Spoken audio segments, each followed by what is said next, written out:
अस्सलाम वालेकुम and welcome back to another video. आज की वीडियो के अंदर हम डिस्कस करेंगे the secret of the old clock.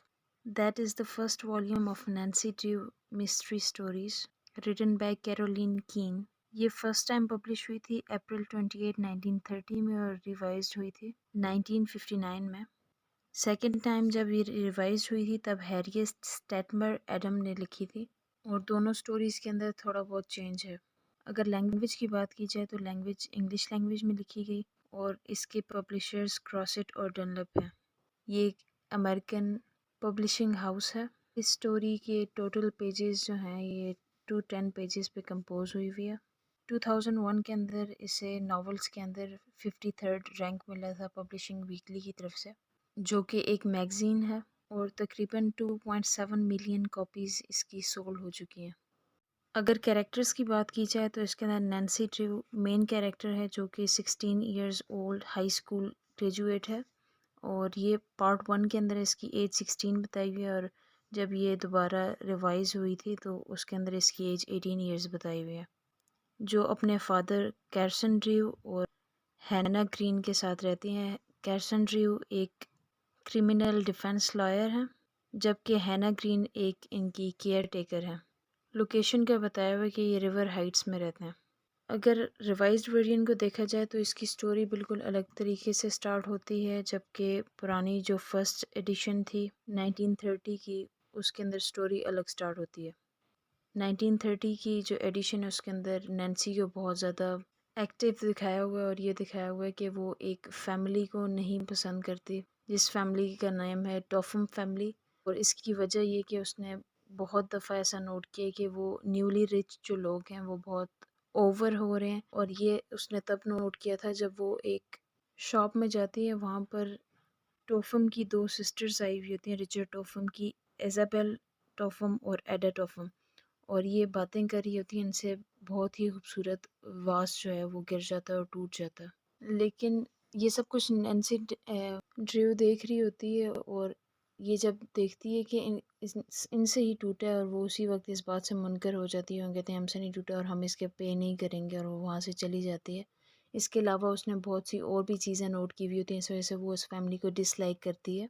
जबकि जो सेकंड एडिशन है उसके अंदर नैन्सी ड्रू की एज 18 इयर्स बताई गई है और साथ में ये बताया गया है कि वो एक बच्ची को रिवर में ड्रॉन होते हुए देखती है और वो छलांग मार के उसे बचाती है, और जब वो उसे उनके घर लेकर जाती है तो वहाँ पर उसे पता चलता है कि ये एक यतीम लड़की है जो कि अपनी दो आंट्स के साथ रह रही है, और वो आंट्स उन्हें बताती हैं कि उनके हालात घर के बहुत ज़्यादा ख़राब हैं।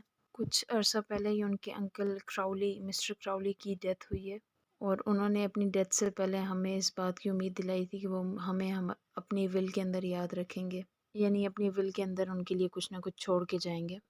लेकिन जब उनकी विल सामने आई तो उनके लिए कुछ कुछ भी नहीं था उस विल के अंदर। जितनी भी प्रॉपर्टी थी वो टोफम फैमिली को मिल गई, जो इनके रिलेटिव्स हैं। नैन्सी को जब ये पता चलता है कि ये जो बच्ची है जूडी और इसकी दो आंट्स और एक और कज़न है जो कि बहुत ज़्यादा एजड हैं, इन्हें विल के अंदर से कुछ भी नहीं मिला, तो ये अपने फादर के साथ ये सब कुछ डिस्कस करती है। तो उसके फादर बताते हैं कि हो सकता है कि उनके लिए विल में हो कुछ ना कुछ, और इन्हें प्रॉपर्टी में से हिस्सा मिलने के लिए ये ज़रूरी है कि उनकी जो मिस्टर क्राउली की जो लास्ट विल थी वो अगर मिल जाए तो इन्हें एक चांस मिल सकता है कि इन्हें प्रॉपर्टी के अंदर से कुछ हिस्सा मिल जाएगा। अब नैन्सी ड्रू ऐसा करती है कि वो जाके जो जूडी की एक आंट होती हैं जो कि एजड होती हैं उनसे जाके पता करती हैं कि अगर आपको उनकी लेटर विल के बारे में या कोई किसी किस्म की विल के बारे में पता है तो आप बताएं।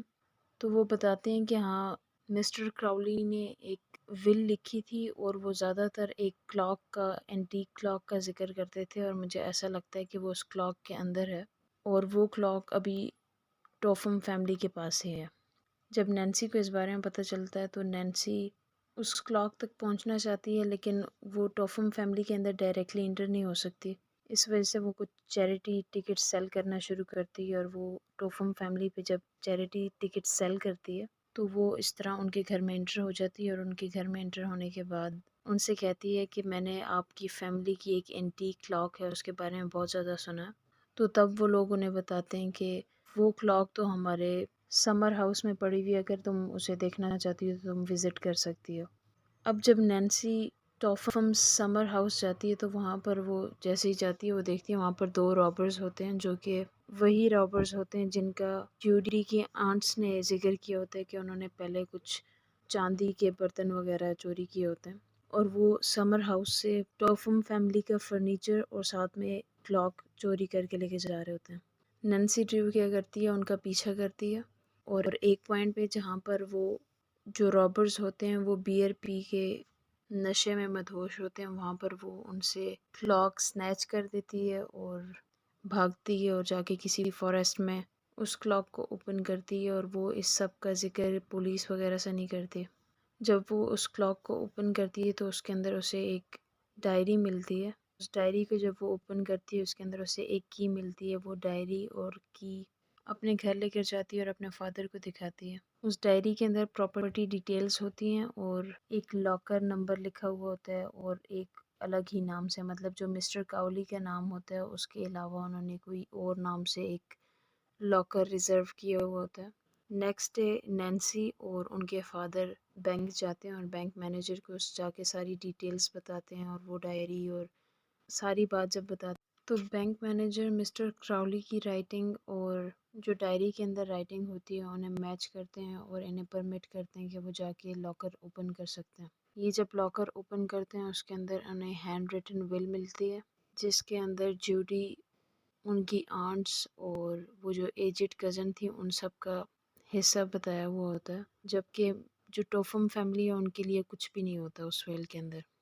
अब अब नैन्सी के फादर कार्सन ड्रू इस हैंड रिटन विल को लीगली टाइप करते हैं, इस केस को खुद हैंडल करते हैं और ऐसा होता है कि टॉफम के पास जितनी भी प्रॉपर्टीज़ जो भी होता है वो सब उनसे ले लिया जाता है, उस प्रॉपर्टीज़ को कैश किया जाता है और वो सब डिस्ट्रीब्यूट किया जाता है जूडी और उसकी आंट्स में। और इस सब के बाद नैन्सी को भी एक स्पेशल अमाउंट ऑफ़र की जाती है, लेकिन वो इस सब को लेने से मना कर देती है और वो अपना इंटरेस्ट ज़ाहिर करती है कि मुझे ये एंटीक क्लॉक चाहिए अगर आप लोग दे दें। और वो उस क्लॉक को ले लेती है और इसी तरह ये मिस्ट्री सॉल्व हो जाती है। उम्मीद है आपको इस स्टोरी की समझ आई होगी। अगर इससे रिलेटेड क्वेश्चन है आप कमेंट सेक्शन में पूछ सकते हैं।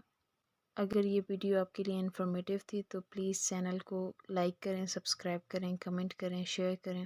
Thank you so much for watching.